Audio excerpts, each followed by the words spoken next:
ಚಿತ್ರ ಬಿಟ್ಕೊಳ್ಳ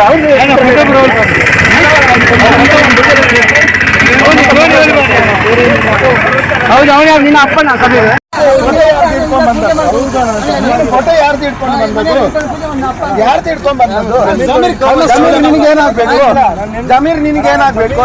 ಜಮೀರಿಂದ photo ಇಟ್ಕೊಂಡು ನೀನು ಅವನ ಮನೆಗೆ ಹೋಗ್ಬೇಕು. ಇಲ್ಲಿಗೆ ಕಿತ್ಕೊಳಕ್ ಬಂದ್ಯಾ?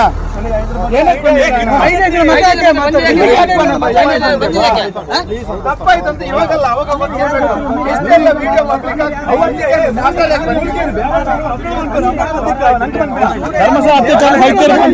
ಕಿತ್ಕೊಳಕ್ ಇಲ್ಲಿ ಬರ್ಬೇಕಾ? ಅವರ ಮನೆಗೆ ಹೋಗ್ಬೇಕು. ನಿಮಗೇನು ಧರ್ಮಸ್ಥಳ ಆಟ ಆಡೋ ಸತ್ತು ಅಂತ ಅನ್ಕೊಂಡಿದ್ಯಾ? ತಿಳ್ಕೊಳ್ಳಿ ಸೂಳೆ ಮಕ್ಕಳ ಧರ್ಮಸ್ಥಳ ಅಂತ ಹೇಳಿ ಆಮೇಲೆ ನಿಲ್ಸ್ ಮಾಡಿ.